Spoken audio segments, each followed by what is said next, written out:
Would I be wrong if I tried to drag out my divorce in the hope that my wife will die soon? Plus all updates. My ex-wife and I went through a really nasty divorce, with most of the nastiness originating from her. During the custody battle, my ex tried to allege all sorts of physical and psychological abuse by me, none of which were true. I brought up her troubling mental health history. In the end, I was awarded full custody. During the almost 2 years we fought this battle, my son was in his mother's sole custody. He had been subjected to a relentless campaign of parental alienation and was convinced I was some kind of rage monster. And in a perverse twist of fate, the fact that I acted nothing like that just caused him even more anxiety. I kept him no contact with his mother. When he first came to me, he acted like a much younger child. As time passed, he started acting more like his actual age. He's a lot better now. My ex has not stopped trying to get him back. She filed several more court motions and had friends file false CPS reports against me. None of it worked. My son recently celebrated his birthday.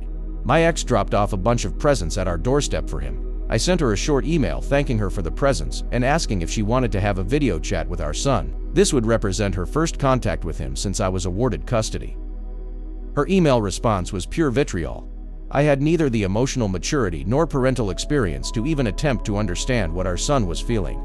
I am mentally incompetent and devoid of empathy, so I must have been prompted by some third party to suggest this call. I'm politely paraphrasing to keep word searches from finding this post. Her actual word choice was a lot meaner. At the end of this nastygram, she agreed to the video chat. I didn't respond other than to send her a link. My son eagerly looked forward to this call. I had scheduled 90 minutes, but it barely lasted half an hour. My ex was having connectivity issues. The call was of poor quality and eventually just died. My son was heartbroken. He loves his mother and was aching for this contact. The next day he was crying because he hadn't had the full 90 minutes he'd been promised.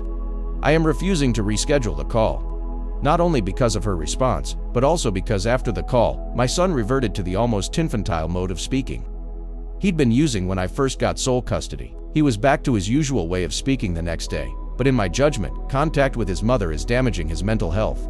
However, I'm worried that this is just a rationalization. I am admittedly quite annoyed by my wife's nastygram.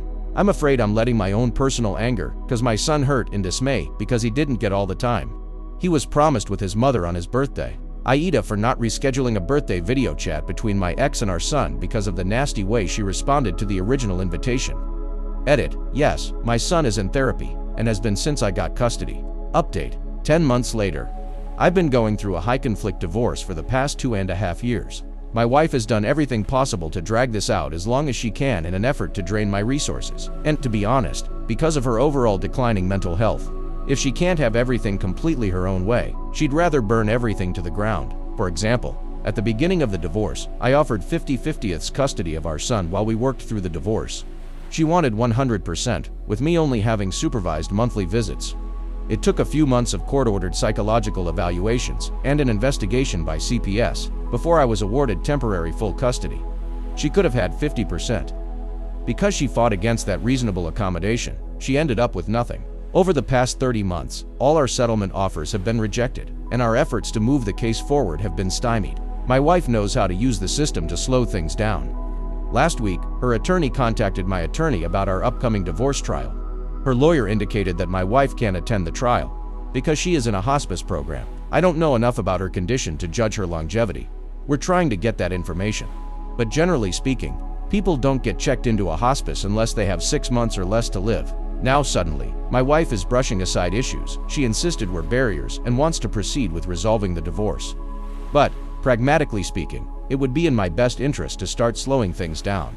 See, if she dies while still married to me, I can cash in on a 6-figure life insurance policy. That would help me out tremendously. So, do I proceed with what I've been asking for all this time and get this divorce over with? Or do I start dragging my feet, hoping she dies before the divorce is finalized? I'm actually a little shocked by how little I'm moved by all this. I'd have more empathy for a complete stranger in hospice than I currently have for my own wife. But I don't feel bad about my lack of empathy for her. My wife worked very, very hard to make me care so little for her. I do care about my son, and I've already started getting him in front of therapists to help him deal with this situation. I've also reached out to his adult half-sisters, who are both estranged from my wife, and they are coming to visit so they can all support their mother and each other. Anyway, I'm truly struggling with how evil this makes me out to be. Hoping that the mother of my son, who still loves her deeply, will die soon so I can cash in. Widda, if I started dragging my feet on getting divorced so I can financially benefit. What do you guys think? Let's discuss in the comments. Follow and like for more stories.